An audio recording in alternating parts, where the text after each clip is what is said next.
So, as we all get ready for the season 2 finale of From, I imagine all of you are getting your talismans placed, locking your doors and windows, nailing them shut if you have children, and don't forget those dream catchers. You're probably getting your popcorn ready too, even though ribs would be more appropriate for this particular show.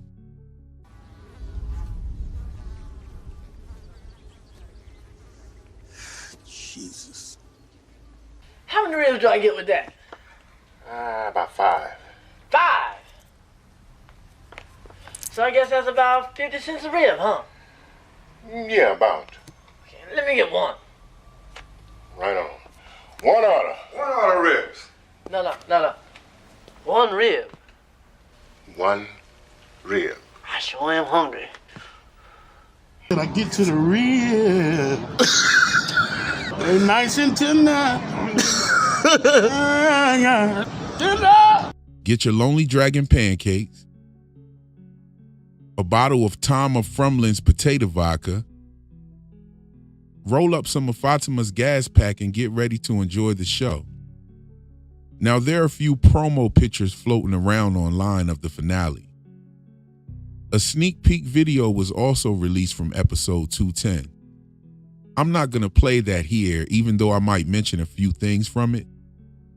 But I do want to examine some of those photos and cross-reference them to some of the clues and theories that I speak about on this channel.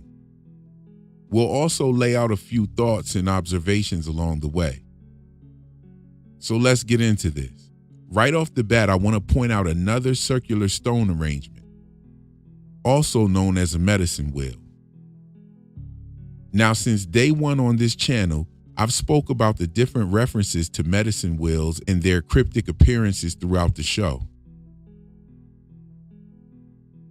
The choosing ceremony had a circular stone arrangement, and Father Khatri can be seen copping a squat in the middle of a large circular arrangement. And now we have this image. Let me know in the comments if you think this is yet another reference to medicine wheels. Here's another photo, and before I go further, I have to say big ups to the set designers on the show. They did an amazing job with everything from the town to the tunnels. The town, along with Colony House, has become actual characters and have taken on just as much damage as some of our residents. With a tower bursting through the window of Colony House and an entire house collapsing next to the diner, they have provided some of the most memorable scenes in both seasons. But look at this picture. We finally get to see the place where Boyd left Martin in the daytime. It looks like he's taken Sarah to this place. I think we were right about this being the same place where Martin was tied up. Look at what's left of the archways. Seeing this place in the daytime seals the deal on some sort of time travel. The entire concept of time travel, foresight, and prophecy is directly tied to ancient magic from all over the world. Even in Australian Aboriginal culture, Dreamtime is said to be the golden age when the first ancestors were created. These ancestors were believed to have time-traveling abilities.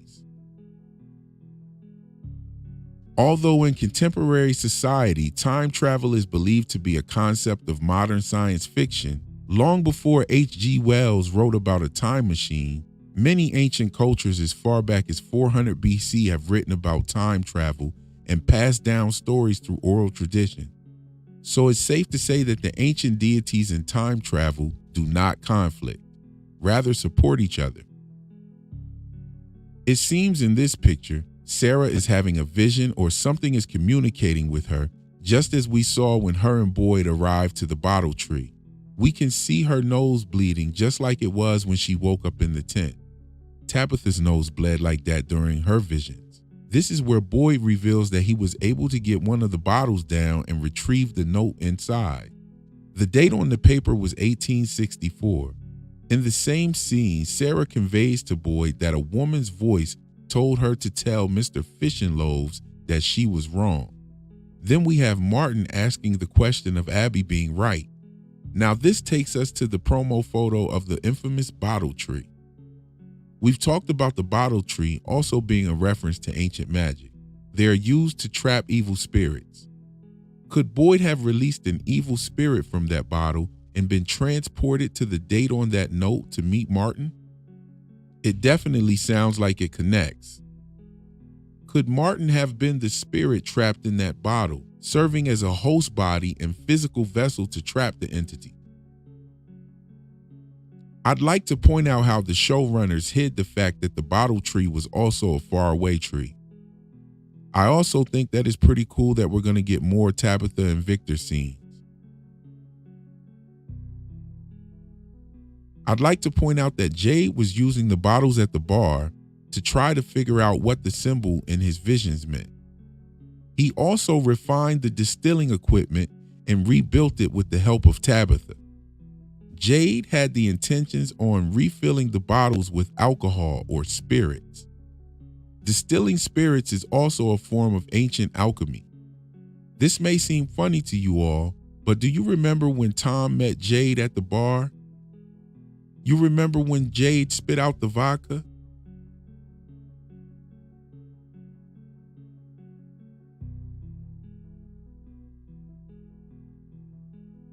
Spitting vodka is also a direct reference to ancient magic. Spitting alcohol is known to be a gesture of protection, and pouring alcohol is a form of libation.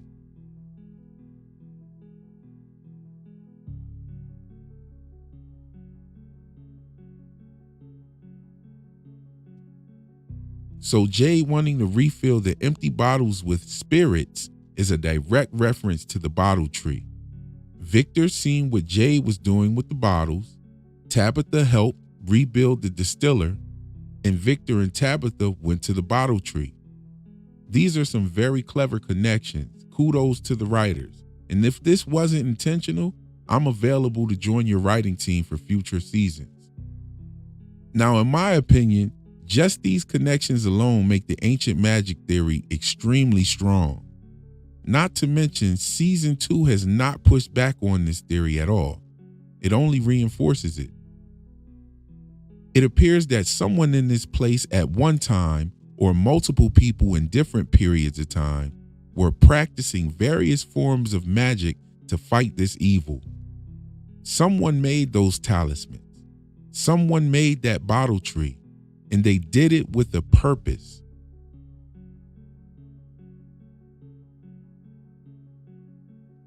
If the bottles in the tree have other dates on the papers inside, then either people throughout time figured out how to use the bottle tree, or someone has been traveling through time, trapping evil spirits from different time periods.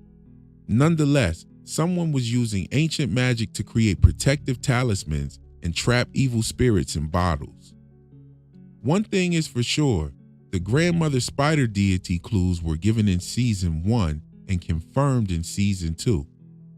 You have Elgin and his grandmother with her woven item, along with Tilly being a grandmother, and we have Bacta's grandmother teaching her that nursery rhyme. Moreover, the late Abby Stevens is also a grandmother-to-be, as she has gone to transition into an ancestor. Now here we have Jade with yet another string or a rope. In my video entitled Dream Catchers and Nightmare Snatchers, I pointed out the number of times a rope was thrown down. I also stated that it wouldn't be the last time we seen a significant rope in the show. I should have known that it would be Jade that shows it to us. In this picture, we see him wearing a woven item. See what I did there? But before, we seen Jade in a t-shirt with cats on it. Now, I've said this before, but Jade is the Chromonacle. And the Chromonacle book starts off talking about a cat laying in the meadow. Also, Jade playing the violin for Victor was a callback to the cat and the fiddle. Remember in that conversation with Tom at the bar, they discussed Schrodinger's cat. Now he's seen with a spool of string, no doubt to leave a trail to follow on his way out of the tunnels. We can see the spool on the ground in this shot right here. And this is the same spool that he's tying to the tree so that he can track his way out. Let's hope Jade makes it out of there safely. I tell you one thing, I cannot wait for the season 2 finale of From. I can't wait to see what they reveal to us and what new questions will come for season 3.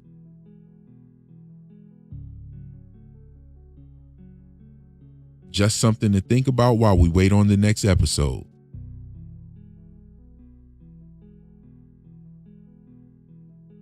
Well, that's all for my video today. I'll catch you in the next one. Peace.